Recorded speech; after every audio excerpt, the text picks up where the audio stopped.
जिन mutual funds में आप invest करते हो, इमेजिन अगर उन्हीं के पोर्टफोलियो के बारे में हमें पता चल जाए। इस वीडियो में हम यही देखने वाले हैं। हम इस वीडियो में Parag Parikh flexi cap fund, HDFC mid cap fund और Nippon India small cap fund, ये 3 फंड्स का पोर्टफोलियो एनालिसिस करेंगे और ऐसे करेंगे कि इस वीडियो के आखिर तक आप किसी भी म्यूचुअल फंड का एनालिसिस करना सीख जाओगे। तो चलिए शुरू करते हैं with your host Swati. Let's get started. हम शुरू करेंगे आपके, मेरे, हम सब के फेवरेट से, पराग पारिक फ्लेक्सी कैप फंड। मई 2026 तक फंड का AUM 1.42 लाख करोड़ के आसपास पहुंच चुका था। एक महीने पहले यानी अप्रैल 2026 में ये रफली 1.38 लाख करोड़ था। यानी इनफ्लोज आ रहे हैं और फंड का साइज कंटिन्यूसली ग्रो कर रहा है। लेकिन अगर पोर्टफोलियो एनालिसिस के पर्सपेक्टिव से देखें तो AUM का नंबर स्केल के साथ साथ चैलेंज भी बताता है। जब फंड इतना बड़ा हो जाता है तो हर अपॉर्चुनिटी मीनिंगफुल नहीं होती। अगर किसी फंड के पास 5,000 करोड़ है तो 200 करोड़ की अपॉर्चुनिटी भी इंपैक्ट क्रिएट कर सकती है। पर जब फंड 1.4 लाख करोड़ क्रॉस कर चुका हो तो कैपिटल एलोकेशन का गेम कंप्लीटली चेंज हो जाता है। इसीलिए लार्ज फंड्स में स्टॉक सिलेक्शन के साथ साथ पोजीशन साइजिंग भी इक्वली इंपॉर्टेंट हो जाती है। और पराग पारिक को देखकर लगता है कि फंड मैनेजर इस बैलेंस को काफी कॉन्शियसली मैनेज कर रहे हैं। इस फंड के मैनेजर हैं मिस्टर राजीव ठक्कर, जिनके पास कैपिटल मार्केट्स का 30 साल से ज्यादा का एक्सपीरियंस है। 2013 में लॉन्च हुआ पराग पारिक फ्लेक्सी कैप फंड भी शुरुआत से उन्हीं के मैनेजमेंट में रहा है। मई 2026 तक फंड का बीटा लगभग 0.60 था। बीटा पोर्टफोलियो की मार्केट सेंसिटिविटी रिफ्लेक्ट करता है और यहाँ ये मार्केट के कंपैरिजन में रिलेटिवली कंट्रोल्ड है। स्टैंडर्ड डिविएशन जो वॉलेटिलिटी को मेजर करता है वो भी 10% के नीचे है, यानी फंड ज्यादा वॉलेटाइल नहीं है। 0.89 का शार्प रेशियो रिफ्लेक्ट करता है कि फंड ने लिए गए रिस्क के बदले रीजनेबल रिटर्न्स जनरेट किए हैं। साथ ही पोर्टफोलियो टर्नओवर भी लगभग 44.5% से गिरकर 41.6% के आसपास आ गया। मतलब पोर्टफोलियो में एक्टिविटी तो हुई है लेकिन हर मार्केट मूव के साथ नहीं बदली। फंड का AUM 1.4 लाख करोड़ के ऊपर है लेकिन एक्सपेंस रेशियो सिर्फ 0.53% ही है, यानी फंड के बड़े होने के बाद भी इन्वेस्टर्स के लिए कॉस्ट ज्यादा नहीं बढ़ी। पोर्टफोलियो और रिस्क मैट्रिक्स को साथ में देखें तो लगता है कि फंड हर रैली में रेस जीतने की कोशिश नहीं करता और शायद इसी वजह से पराग पारिक को सिर्फ रिटर्न नंबर्स के थ्रू समझना मुश्किल है। लेकिन नंबर्स हमें सिर्फ एक लिमिटेड पिक्चर देते हैं। पूरी पिक्चर के लिए पोर्टफोलियो की होल्डिंग्स देखनी पड़ती है और इसलिए अब हम होल्डिंग्स देखेंगे। अप्रैल और मई की होल्डिंग्स को साइड बाय साइड रखें तो यह दिखाता है कि फंड मैनेजर ने होल्डिंग्स को बिल्कुल नहीं बदला। ना कोई नया स्टॉक पोर्टफोलियो में आया और ना ही किसी एग्जिस्टिंग स्टॉक को बाहर किया गया। लेकिन इसका मतलब ये नहीं है कि कुछ बदला ही नहीं। अगर वेटेज पे नजर डाले तो आपको होल्डिंग्स के अंदर चेंजेस दिखेंगे। HDFC बैंक 7.94% से 7.88% और पावर ग्रिड 6.99% से 6.41% पर आया। वहीं ITC 5.43% से बढ़कर 5.84% और ICICI बैंक 4.92% से 5.11% तक पहुंच गया।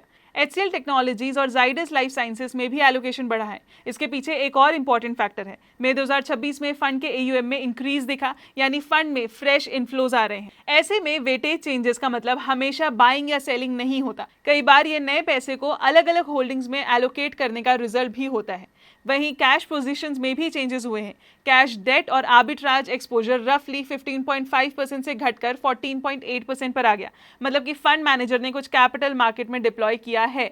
पराग पारिक की एक पहचान उसका ग्लोबल एक्सपोजर भी रहा है। मई 2026 तक फंड का लगभग 12% पोर्टफोलियो ओवरसीज स्टॉक्स में इन्वेस्टेड था। इसमें अल्फाबेट सबसे बड़ा इंटरनेशनल होल्डिंग था जिसका एलोकेशन 4.83% था। इसके अलावा Amazon 2.51%, मेटा 2.51% और माइक्रोसॉफ्ट 2.22% वेट के साथ पोर्टफोलियो का हिस्सा बने रहे। अप्रैल और मई कंपेयर करें तो यहाँ कोई बड़ा चेंज नहीं दिखता। ये सजेस्ट करता है कि एलोकेशन टैक्टिकल नहीं बल्कि लॉन्ग टर्म स्ट्रैटेजी का हिस्सा है। अगर सिर्फ टॉप होल्डिंग्स देखेंगे तो भी पिक्चर हाफ रह जाएगी। इनकी होल्डिंग्स की स्टार परफॉर्मर है bank with 20.13% allocation. Technology, power, automobiles और कंजम्पशन भी फंड का इंपॉर्टेंट हिस्सा है जो पोर्टफोलियो को एक बैलेंस्ड लुक देते हैं। रिटर्न्स की तरफ देखें तो रोलिंग रिटर्न डेटा भी फंड की कंसिस्टेंसी को हाईलाइट करता है।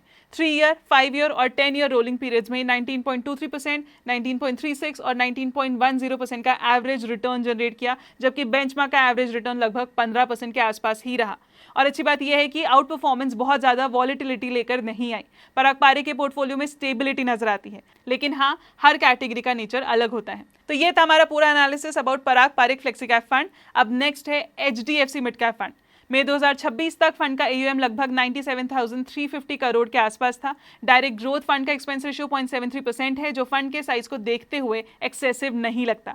इस साइज पर पोर्टफोलियो मैनेज करना खुद में एक चैलेंज होता है, क्योंकि मिड कैप यूनिवर्स में लिक्विडिटी और पोजीशन साइजिंग दोनों को केयरफुली हैंडल करना पड़ता है। इस फंड को लीड करते हैं चिराग सेतलवाद, जिनके पास पोर्टफोलियो मैनेजमेंट और रिसर्च का लगभग 30 साल का एक्सपीरियंस है। 2007 में लॉन्च होने के बाद से ही वो इस टीम को गाइड कर रहे हैं। अगर अप्रैल मई की पोर्टफोलियो होल्डिंग्स देखें तो सबसे पहले स्टेबिलिटी नजर आती है। पोर्टफोलियो के ज्यादातर की होल्डिंग्स अपनी जगह पर बने हुए हैं और ओवरऑल कॉम्बिनेशन में कोई मेजर चेंज देखने को नहीं मिलता।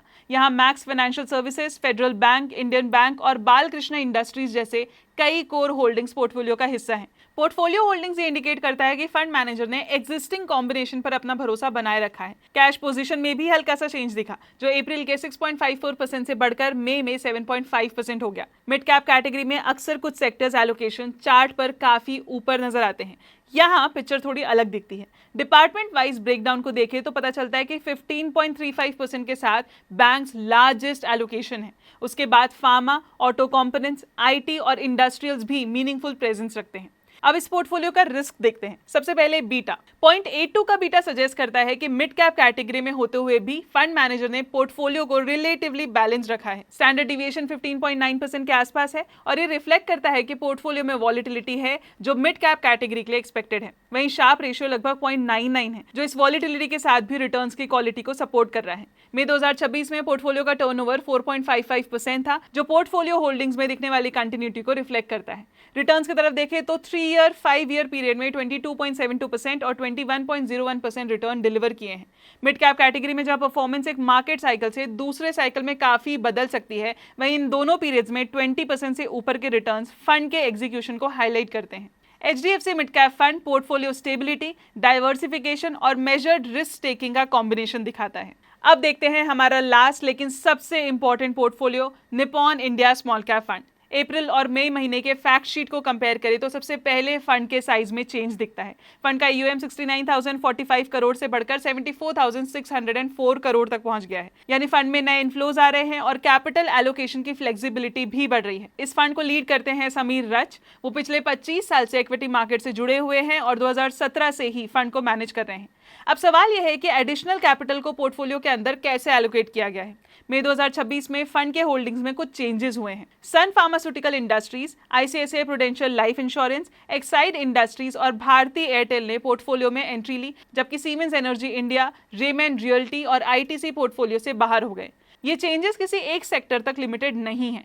फार्मा, इंश्योरेंस, टेलीकॉम और इंडस्ट्रियल्स में नए पोजीशंस दिखाई देती हैं, जो पोर्टफोलियो को थोड़ा अलग शेप देते हैं। इससे लगता है कि फंड मैनेजर किसी एक थीम पर बड़ा बेट लगाने के बजाय बेंच स्ट्रेंथ को थोड़ा और ब्रॉड बना रहे हैं। साथ ही कुछ एग्जिस्टिंग पोजीशंस में भी वेटेज चेंजेस देखने को मिले। TD पावर सिस्टम्स 1.54% से बढ़कर 1.71% पर पहुंच गए।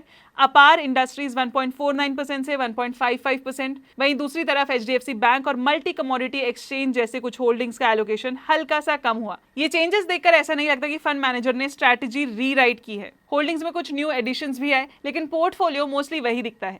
ये बात कैश एलोकेशन में हुए चेंजेस से भी रिफ्लेक्ट होती है। कैश एंड अदर रिसीवेबल्स अप्रैल के 2.74% से बढ़कर मई में 2.90% हो गए। कैश एलोकेशन का बढ़ना ये सजेस्ट करता है कि बढ़ते AUM के साथ फंड ने कुछ लिक्विडिटी भी मेंटेन रखी है। अब आगे बढ़ते हैं रिस्क मैट्रिक्स की तरफ। बीटा 0.84 है, जो बताता है कि पोर्टफोलियो स्मॉल कैप कैटेगरी में होते हुए भी मार्केट के हर मूव को अग्रेसिवली रिफ्लेक्ट नहीं करता। साथ ही 19.55 का स्टैंडर्ड डिविएशन ये रिफ्लेक्ट करता है कि पोर्टफोलियो में प्राइस मूवमेंट्स और रिटर्न फ्लक्चुएशंस दोनों नोटिसेबल रहे हैं। फंड का शार्प रेशियो 7:2 है, यानी कि फंड ने हर लिए गए रिस्क से कुछ हद तक रिटर्न्स जनरेट किए हैं। पोर्टफोलियो का काम करने का तरीका टर्नओवर रेशियो में भी नजर आता है। सिर्फ 0.19 टाइम्स का टर्नओवर सजेस्ट करता है कि पोर्टफोलियो अप्रोच काफी स्टेबल रही है। एक्सपेंस रेशियो 0.54% है। स्मॉल कैप इन्वेस्टिंग में जहां रिसर्च यूनिवर्स काफी ब्रॉड होता है, वहां ये कॉस्ट एक्सेसिव नहीं लगता। अगर इन सभी मैट्रिक्स को देखें तो पता चलता है कि पोर्टफोलियो में होल्डिंग्स को वक्त दिया जा रहा है। अब बात करते हैं इंडस्ट्रियल एलोकेशन की। इलेक्ट्रिकल इक्विपमेंट 9.6% के साथ एलोकेशन चार्ट में टॉप पर है, लेकिन auto components, industrial products, consumer durables और बैग्स भी मीनिंगफुल प्रेजेंस रखते हैं। ये मिक्स पोर्टफोलियो को मल्टीपल स्कोरिंग अपॉर्चुनिटीज देता है। अब अगर रिटर्न्स देखें तो 3 ईयर पीरियड में फंड और बेंचमार्क के रिटर्न्स में ज्यादा अंतर नजर नहीं आया। 5 ईयर होराइजन पर पिक्चर थोड़ी अलग दिखती है, जहां फंड ने 21.80% रिटर्न्स डिलीवर किए, जबकि बेंचमार्क ने लगभग 17.11% के रिटर्न्स ही दिए। सिंस इंसेप्शन 24.01% का एनुअलाइज रिटर्न सजेस्ट करता है कि आउट परफॉर्मेंस सिर्फ रीसेंट ईयर्स की कहानी नहीं है। अगर हम इन तीनों फंड्स को साथ में देखें तो आपको 3 अलग पर्सनालिटीज नजर आएंगी। पराग पारेख फंड शीट में पेशेंस और कंटिन्यूटी दिखाता है, जहां चेंजेस से ज्यादा एलोकेशन डिसीजंस पर फोकस नजर आता है। HDFC मिड कैप फंड में स्टेबिलिटी के साथ मेजर्ड पोजिशनिंग दिखती है, जहां कोर स्ट्रक्चर मोस्टली इंटैक्ट है। वहीं Nippon India small cap fund में थोड़ी ज्यादा एक्टिविटी नजर आती है, जहां नए नाम और सेक्टर लेवल एडजस्टमेंट्स पोर्टफोलियो को शेप देते दिखते हैं। तो दोस्तों, ये थे हमारे 3 फंड्स के एनालिसिस। इस वीडियो का ऑब्जेक्टिव सिर्फ ये देखना नहीं है कि फंड ने कितने रिटर्न्स दिए।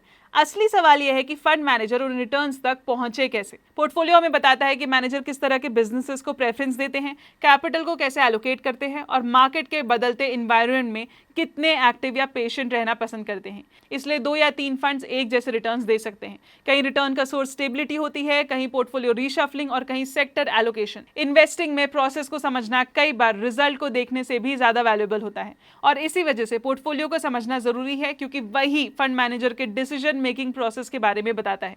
कमेंट सेक्शन में बताना कि आप इनके अलावा और कौन से फंड्स के एनालिसिस देखना चाहते हैं। अगर वीडियो पसंद आई हो तो लाइक, शेयर और सब्सक्राइब करना ना भूलें। मिलते हैं अगले वीडियो में। Mutual fund investments are subject to market risks. Read all scheme-related documents carefully.